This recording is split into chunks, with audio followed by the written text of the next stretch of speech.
Good morning, dear student. Myself is Muzaffar Ansari, Senior Faculty of Mathematics, K Singh Vision Classes, Patna. बच्चों, आज आप लोगों के लिए एक वीडियो लेक्चर लेकर आया हूँ और ये लेक्चर उन बच्चों के लिए है जो 12th में है और 12th पास है। बेटा, IIT JEE की बात करें, IIT JEE में जो मैथमेटिक्स है that is divided into 5 parts.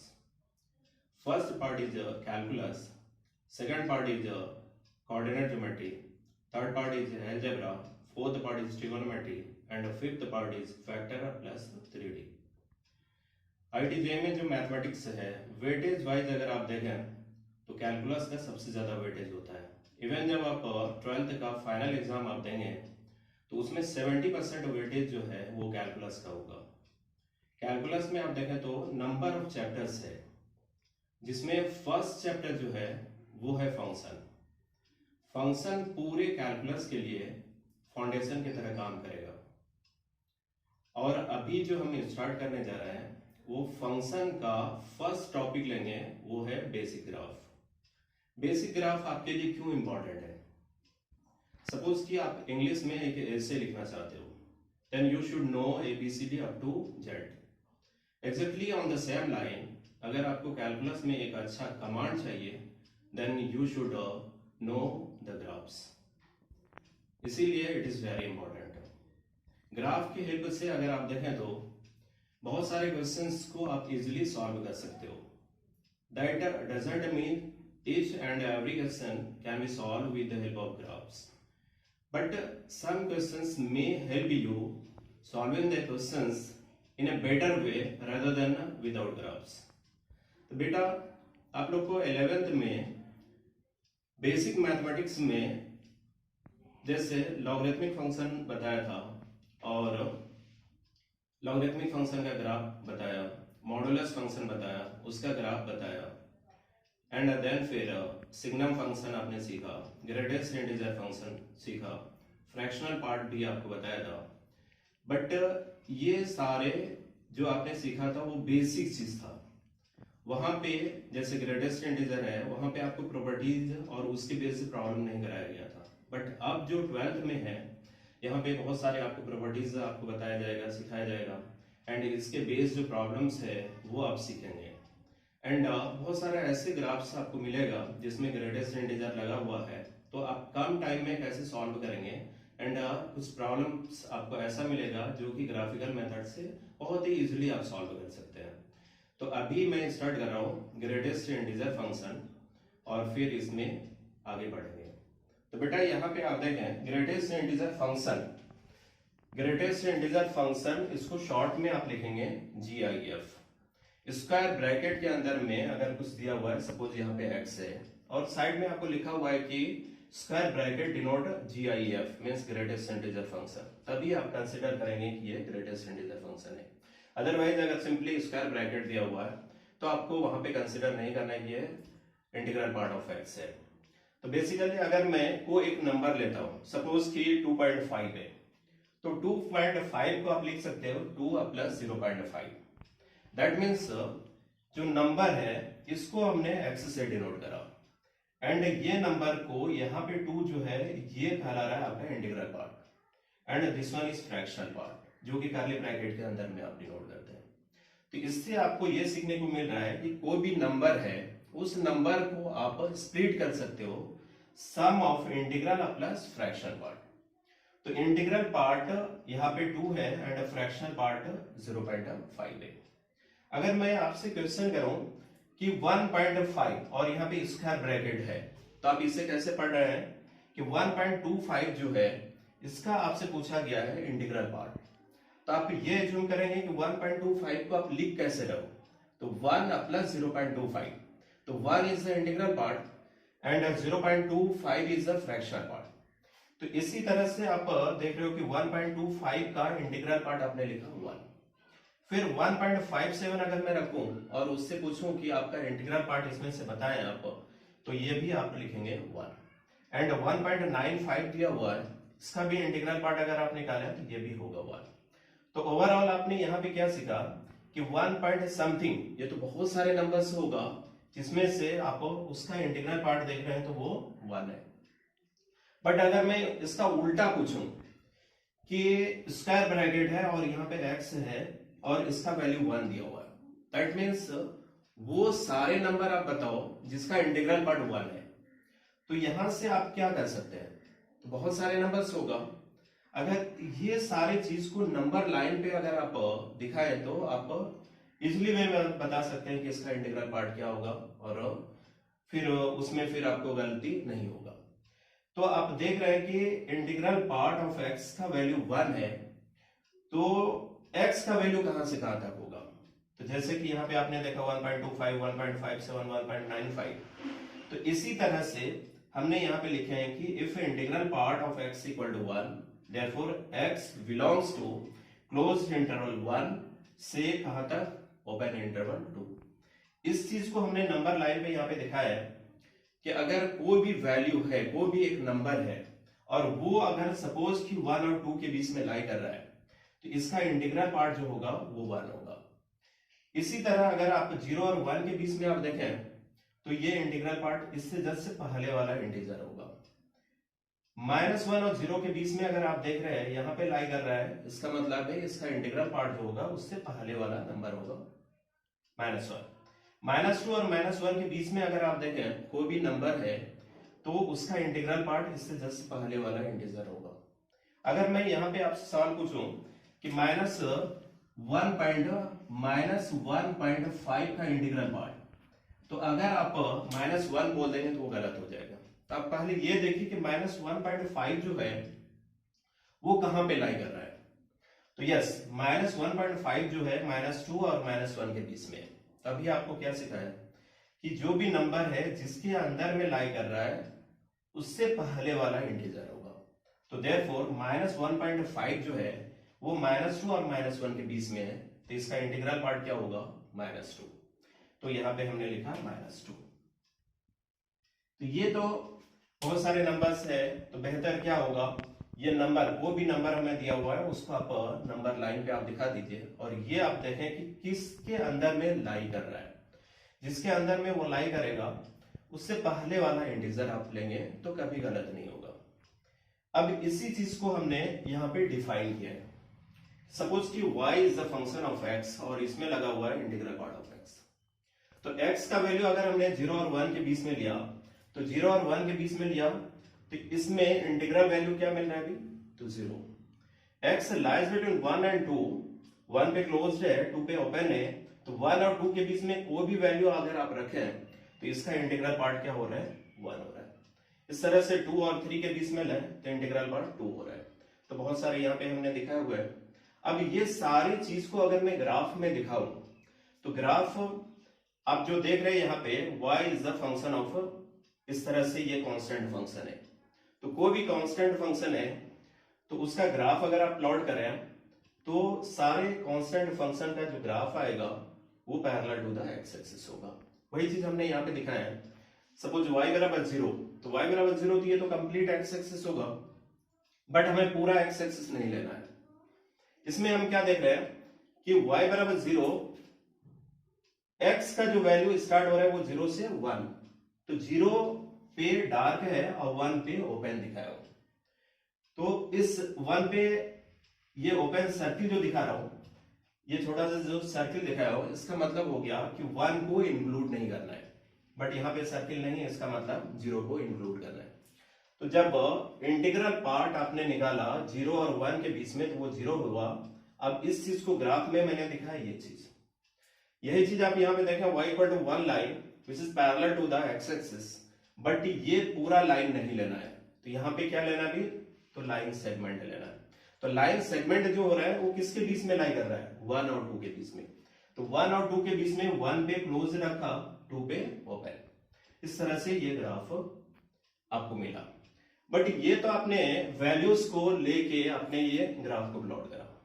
But बेटा अगर मैं आपसे पूछूं कि integral part of x square y equal to, अगर integral part of x square है तो इसका आप ग्राफ को कैसे प्लॉट करें, या इसमें मॉड ऑफ एक्स का इंटीग्रल पार्ट इसका ग्राफ को प्लॉट करना है, या अगर हमें दिया हुआ है साइन एक्स और उसमें इंटीग्रल पार्ट स्क्वायर ब्रैकेट दिया हुआ है तो उसका ग्राफ को प्लॉट करना है।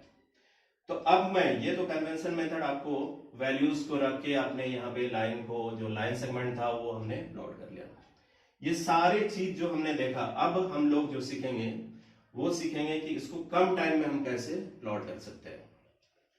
तो सबसे पहले आप देखें, इसी को सेकंड मेथड से पहले हम बताते हैं एंड देन फिर इसके बेस पे कोई भी ग्राफ होगा किसी भी फंक्शन में, अगर हमें इंटीग्रल पार्ट लगा हुआ है तो उसका आप इजी वे में ग्राफ को प्लॉट कर सकते हैं।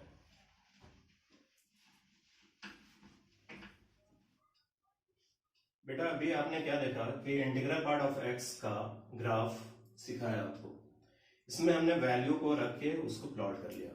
बट अब किसी भी फंक्शन में अगर ये स्क्वायर ब्रैकेट दिया हुआ है और इससे आपको डायरेक्टली ग्राफ को प्लॉट करना है, इसका एक सिंपल तरीका है। सपोज कि इंटीग्रल पार्ट ऑफ एक्स हमें इसका ग्राफ को प्लॉट करना है, तो फर्स्ट स्टेप आप याद रखें, जिसमें इंटीग्रल पार्ट लगा हुआ है, स्क्वायर ब्रैकेट दिया हुआ है, उसको आप हटा दीजिए। सपोज यहाँ पे y equal to integral part of x है, इसमें स्क्वायर ब्रैकेट को हटा दिया तो y इक्वल टू x, और ये आप जान रहे हो y इक्वल टू x एक स्ट्रेट लाइन है पास थ्रू द ऑरिजिन, जो कि हमने एक लाइन को ड्रॉ कर दिया y equal to x passing through the origin, ये दिखाया। अब इसके बाद सेकंड स्टेप हमें क्या याद रखना है कि horizontal line which is parallel to the x axis, इसमें इंटीजर लाइन को हमें ड्रॉ करना है और सारे integer line parallel to the x axis होना चाहिए, जो कि हमने यहाँ पे देखा है एक्स एक्सिस है, तो इसका मतलब y बराबर 0 है। अब एक्स एक्सिस के पैरेलल एक दूसरा जो इंटीजर मिलेगा वो y इक्वल टू 1 होगा, तो y इक्वल टू 1 लाइन हमने यहाँ पे दिखाया है, फिर y इक्वल टू 2 लाइन दिखाया हूँ, y इक्वल टू 3, इस तरह y equal to -1, y equal to -2। अब इसमें हमें करना क्या है कि सबसे पहले y इक्वल टू 1 लाइन कहाँ पे कट कर रहा है, इसके करस्पॉन्डिंग x का वैल्यू को निकालना है। तो ये इसका x का वैल्यू निकालना बहुत ही सिंपल है, जैसे y इक्वल टू x दिया हुआ है तो y का वैल्यू 1 रखूंगा तो x का वैल्यू 1 मिलेगा, जो कि यहाँ पे दिखाया है। इसी तरह से दूसरा जो लाइन है y इक्वल टू 2, y का वैल्यू यहाँ पे अगर हम 2 रखूं तो x का वैल्यू 2 होगा, जो कि हमने यहाँ पे दिखाया है। इस तरह y इक्वल टू 3 अगर यहाँ पे पुट अप करूं तो इसके करस्पॉन्डिंग x का जो वैल्यू आ रहा है वो 3 है। इस तरह से -1 -2, ये सेकंड स्टेप हुआ। अब करना क्या है, अभी आपको नंबर लाइन में ये दिखाया था कि कोई भी वैल्यू है, कोई भी नंबर है और वो 0 और 1 के बीच में लाई कर रहा है, तो इसके अंदर जो भी है इसका इंटीग्रल पार्ट आपने लिया था 0। 1 और 2 के बीच में जो भी नंबर है उसका इंटीग्रल पार्ट की बात करो तो ये हो जाता है 1। तो सेम चीज आप यहाँ पे ध्यान से देखिए, ये जो ग्राफ का पोर्शन है, ये जो ग्राफ का पोर्शन है, ये आप प्रोजेक्शन आप देखें तो y एक्सिस में वो 0 और 1 के बीच में लाई कर रहा है।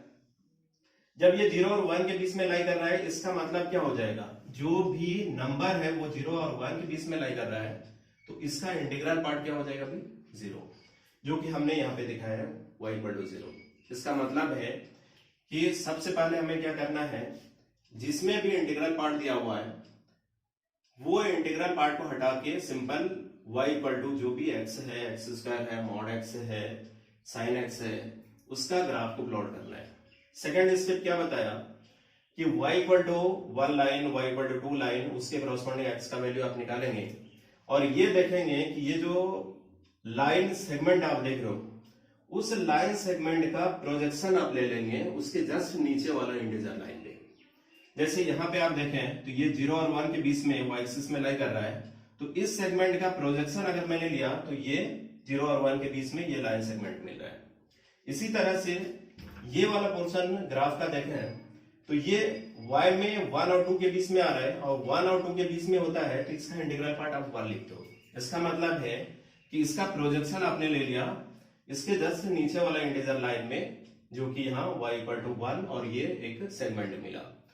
लाइक यहाँ भी वही चीज है, इधर भी मैंने दिखाया हूं कि ये जो पोर्शन है इसका प्रोजेक्शन है उसके जस्ट नीचे वाला इंटीजर लाइन में लिया तो y इक्वल टू -1, एंड इसमें भी आप देखें तो y इक्वल टू -2। ये सारी चीज को यहाँ पे हमने दिखाया। ये तो अब ग्राफ आपने सीख लिया सेकंड मेथड, या ये आप बोल सकते हैं कि जनरल तरीका है कि किसी भी को भी यहाँ पे दिया हुआ है और उसमें integral part of x, x square जो भी है उसका इजी वे में आप ग्राफ को प्लॉट कर सकते हैं। ये तो आपने सीखा। अब रही बात कि अगर ग्राफ के मेथड से कम टाइम में आप कैसे सॉल्व करेंगे, कुछ प्रॉब्लम्स को।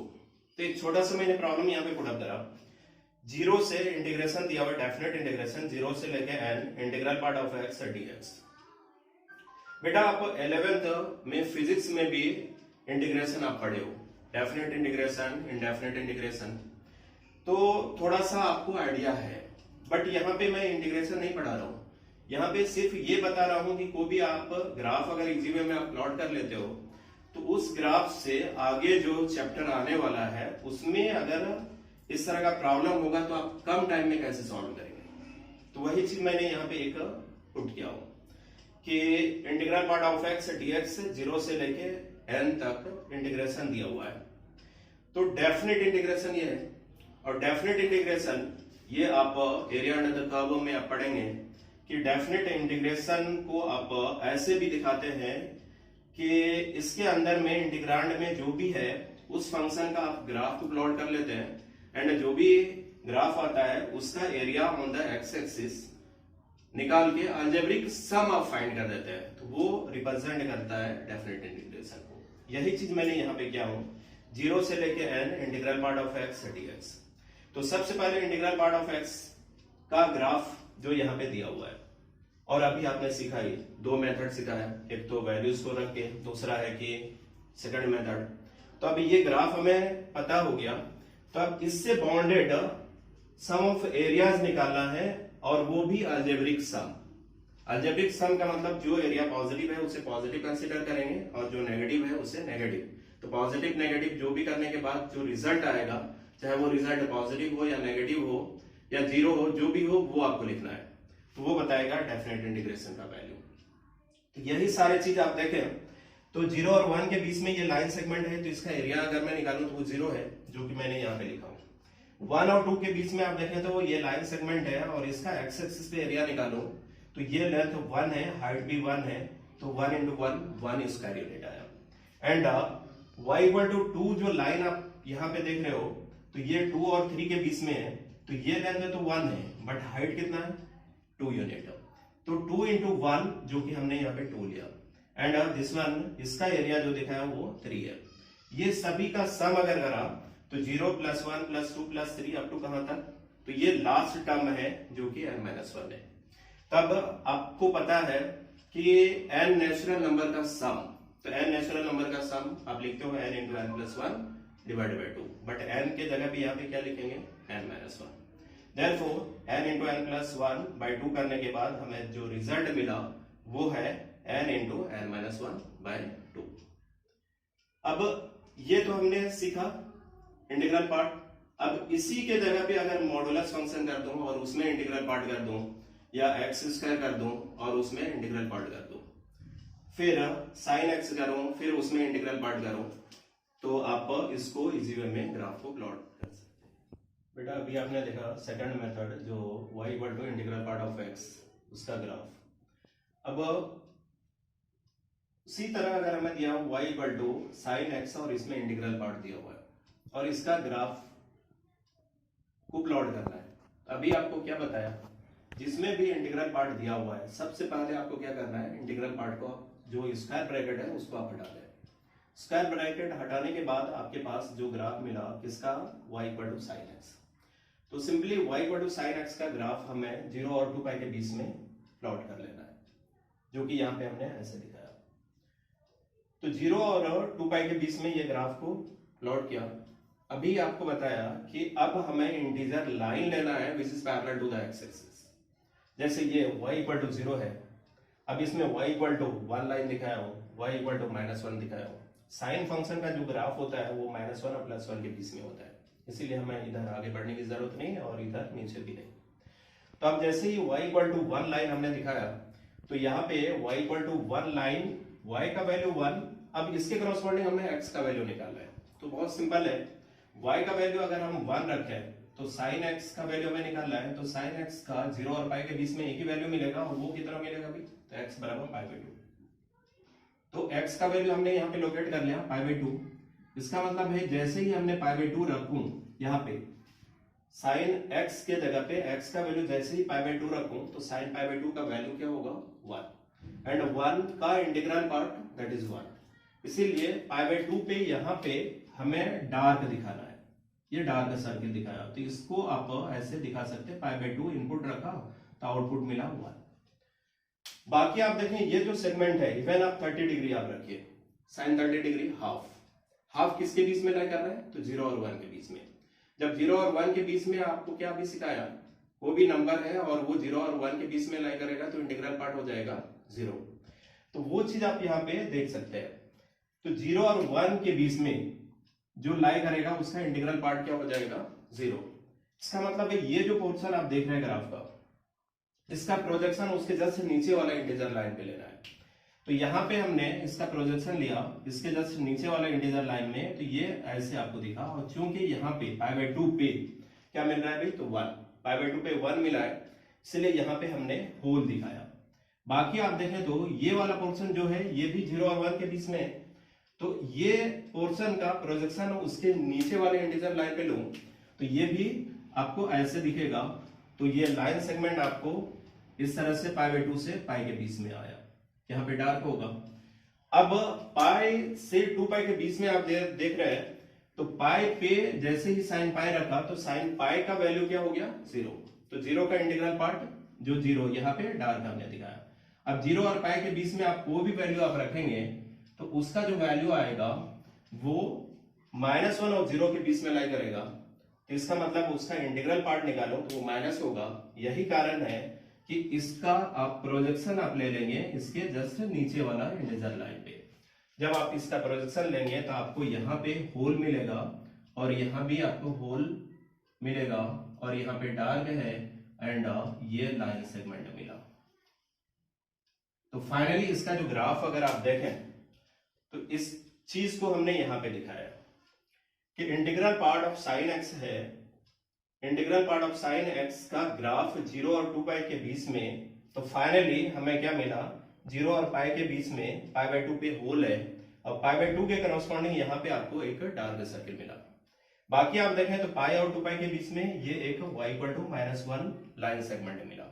बट बेटा अभी क्या बताया कि आप इस चीज को मतलब कम टाइम में कैसे सॉल्व करेंगे अगर इससे रिगार्डिंग क्वेश्चन पूछा गया है तो एक बार IIT जेईई में ये क्वेश्चन आया था और वो था 0 से लेके 2 pi integral part of sine x dx।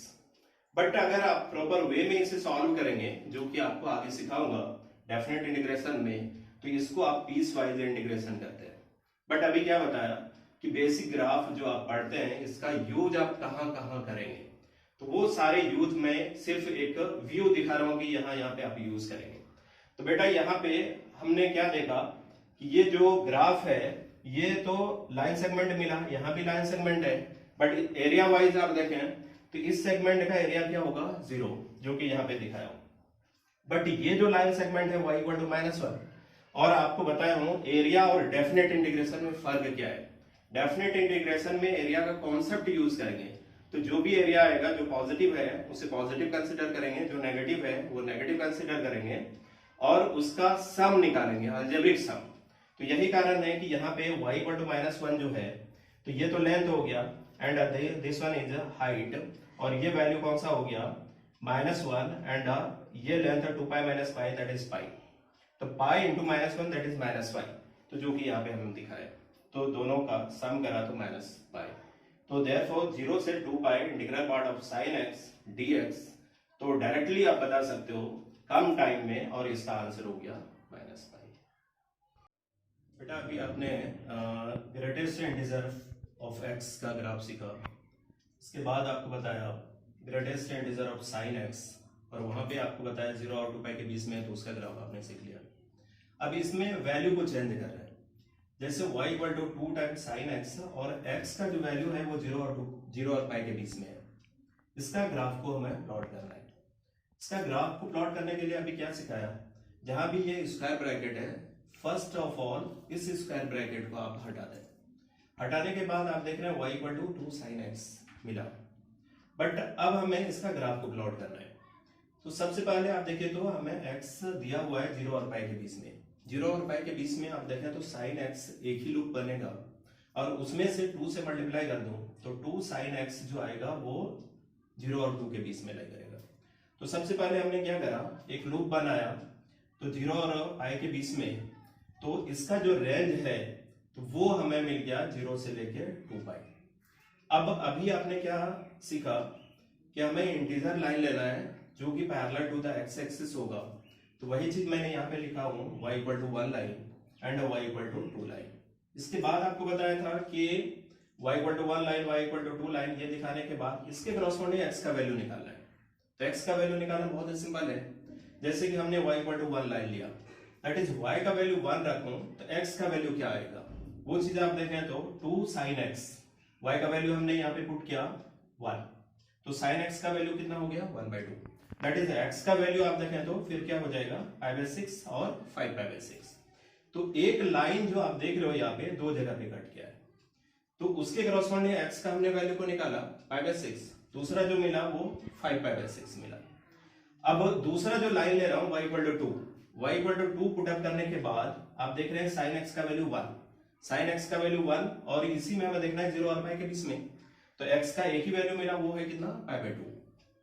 तो π/2 यहाँ पे जो हम देख रहे हैं इनपुट रख रहा हूं π/2, तो π/2 रखने के बाद ये वैल्यू 1 into 2 दैट इज 2, तो π/2 जब रखा तो ये वैल्यू हमें मिला π/2 पे 2, तो इसका मतलब है इनपुट हमने π/2 रखा था, आउटपुट मिल रहा है एग्जैक्टली 2, जो कि हमने यहाँ पे डाल कर दिखा दिया। बाकी अभी इससे पहले जो बताया आपको क्या करना है कि 0 और 1 के बीच में जो भी पोर्शन है ग्राफ का, उस पोर्शन को उसके जस्ट नीचे वाले इंटीजर लाइन पे आप प्रोजेक्शन लेना है। तो ये जो सेगमेंट है, ये जो पोर्शन है, इसका प्रोजेक्शन लूं तो हमें लाइन सेगमेंट मिला, जो कि यहाँ पे आप देख रहे हैं एक्स एक्सिस में 0 और π/6 के बीच में। दूसरा आप यहाँ पे आप देखें तो 1 और 2 के बीच में ये वाला पोर्शन है, इसका प्रोजेक्शन अगर लेता हूं तो यहाँ पे ये चीज मिल रहा है, एंड π/2 जब रखा तो π/2 पे यहाँ तो हमें क्या मिला है भाई 2, तो इसीलिए यहाँ पे वो दिखाया हूं। बाकी π/2 से 5π/6 के बीच में ये जो ग्राफ का पोर्शन है, इसका प्रोजेक्शन लूंगा तो वो यहाँ पे नहीं, उसके जस्ट नीचे वाले इंटीजर में लेना है। तो नीचे वाला जो इंटीजर है y इक्वल टू 1 लाइन पे दिखाया, जो कि ये मिला, एंड ये वाले पोर्शन का अगर हमने प्रोजेक्शन लिया तो उसके जस्ट नीचे वाले इंटीजर लाइन पे, तो यहाँ पे है। ये तो हो गया। इस तरह का कोई भी ग्राफ रहे, इसमें कुछ भी चेंजेस रहे, वो कंडीशन कुछ भी दिया हुआ रहे, तो इस मेथड से आप प्लॉट कर सकते हैं। बट हमने यहाँ पे आपको ऑब्जेक्टिव मेथड कि इसका यूज आगे चैप्टर में भी आप यूज कर सकते हैं, जैसे कंटिन्यूटी इसके आगे का चैप्टर है, बट आपको सिर्फ यहाँ पे दिखा रहा हूँ कि बेसिक जो ग्राफ पढ़ रहे हैं इसका कहाँ कहाँ पे हम यूज करेंगे। अभी तो आपको कंटिन्यूटी के बारे में कुछ पता नहीं है, बट एक छोटा सा आपको हिंट दे रहा हूँ और मेरे ख्याल से आपको समझ में आ जाएगा। बेटा आप ऐसे सोचें कि कोई भी ग्राफ है, अगर वो स्मूथली अगर आप दिखा रहे हो, कहीं पे ब्रेकेज नहीं है, तो वो फिर उस इंटरवल में आप कहेंगे वो ग्राफ कंटिन्यूअस है। अगर कहीं पे ब्रेकेज है तो आप कहेंगे डिसकंटिन्यूअस है। इसी चीज को हम दिखाने के लिए यहाँ पे एक क्वेश्चन पुट किया हूं, और ये है y equal to n sin x integral part of n sin x, n belongs to natural number, और कंडीशन जो है x का वैल्यू 0 और π के बीच में। तो 0 और π के बीच में देखें तो आपको एक ही लूप मिलेगा, बट इसका रेंज जो है वो बढ़ जाएगा। तो जैसे हमने यहाँ पे π/2 रख दूं तो sin x का वैल्यू कितना होगा 1 इंटू n, इसका मतलब n। तो लोअर लिमिट जैसे x का वैल्यू अगर हम 0 रखिए तो sin 0 0 मींस होल क्वांटिटी 0 हो गया। तो 0 से लेके n के बीच में हमें ग्राफ मिला है। अब सेकंड स्टेप जो आपको दिखाया कि 0 से n के बीच में ये ग्राफ होगा, और अब आपको क्या करना है, y इक्वल टू 1 लाइन लेना है, y इक्वल टू 2 लाइन लेना है, y इक्वल टू 3 लाइन लेना है, y इक्वल टू इस तरह से अप टू कहां तक n लाइन हमें ड्रॉ करना है, और ये देखना है कि कहां कहां पे कट कर रहा है, उसके करस्पॉन्डिंग अब x का वैल्यू निकालेंगे, जो पोर्शन होगा उसका आप प्रोजेक्शन उसके जस्ट नीचे वाले इंटीजर लाइन पे आप ले लेंगे। तो फाइनली हम यहाँ पे ये बताना चाह रहा हूं कि 0 और n के बीच में तो इसका ग्राफ लाई कर रहा है, जो कि यहाँ पे एक लूप में हमने दिखाया। अब ये आप देख सकते हैं कि एक लाइन जो है वो कितने जगह पे इस कर्व को कट कर रहा है, तो 2 जगह पे कट कर रहा है, एक यहाँ पे एक यहाँ पे। दूसरा लाइन भी आप देखें तो 2 जगह पे कट कर रहा है, तीसरा लाइन भी आप देखें तो 2 जगह पे कट कर रहा है, इवन लास्ट ये n-1 जो लाइन हम दिखाए हैं ये भी 2 जगह पे कट कर रहा है, एंड लास्ट वाला जो है y इक्वल टू n, ये कट नहीं बल्कि ये टच कर रहा है, तो वो एक ही पॉइंट पे कट कर रहा है। इसका मतलब है डिसकंटिन्यूटी हमें दिखाना है कि कहां कहां पे ये जो लूप था, कहां कहां पे इसका जब ग्राफ को प्लॉट करेंगे कहां कहां पे हमें डिसकंटिन्यूअस दिखेगा। तो आपने यहाँ पे देखा कि एक लाइन के लिए दो जगह पे पॉइंट हमें मिल रहा है, तो 1 से स्टार्ट हो रहा है n-1 तक में दो दो जगह पे कट किया है। इसका मतलब है total number of point of discontinuity की बात करूं तो 1 से लेके n-1 तक में दो जगह पे कट किया, इसलिए 2 से मल्टीप्लाई करा। अब प्लस ये y equal to n line जो लिया हूं, तो ये y equal to n line वो एक ही जगह पे टच किया है, तो यहाँ पे 1 कर दिया। तो इससे हमें क्या मिला 2n-1। इससे हमें क्या पता चल रहा है कि इस तरह का अगर हमें क्वेश्चन कहीं पे मिले तो इस चीज को अगर हम फॉर्मूला की तरह याद रखते हैं तो इस चीज को हम फ्रीक्वेंटली यूज कर सकते हैं। इसी बेस्ड अगर मैं आपसे पूछूं कि find number of point of discontinuity, ये डिसकंटिन्यूटी यहाँ पे मैं आपसे पूछ रहा हूं, बट ये आप डिटेल में पढ़ेंगे कंटिन्यूटी और डिसकंटिन्यूटी वाले चैप्टर में। लेकिन बेसिक ग्राफ का यूज बताने के लिए मैं एक छोटा सा प्रॉब्लम यहाँ पे पुट अप किया हूं। तो बेटा इसमें number of point of discontinuity आपसे पूछा गया है और यहाँ पे है कि y equal to 3 sin x और x का वैल्यू 0 और पाई के बीच में। यहाँ भी हमने दिया है 0 और पाई के बीच में, तो 0 और पाई के बीच में ये वाला जो वैल्यू आप देख रहे हो, जो कि हमने यहाँ पे जनरलाइज करके n लिया था, तो ये वैल्यू n के जगह पे कितना है 3 है, यहाँ पे n के जगह पे कितना है 10 है। बट आपसे अगर पूछा जाए कि number of point of discontinuity बताओ और ये सारे क्वेश्चन से दिया हुआ है, तो हमें एक ऑब्जेक्टिव मेथड, एक फॉर्मूला मिला और इस फॉर्मूला में ये वैल्यू को पुट अप कर दो। तो देयरफॉर नंबर ऑफ फर्स्ट वाले क्वेश्चंस के लिए number of point of discontinuity की बात करूं तो n का वैल्यू आप देखें तो 3 है, 3 into 2 6, 6 minus 1 5, तो therefore number of point of discontinuity 5 है।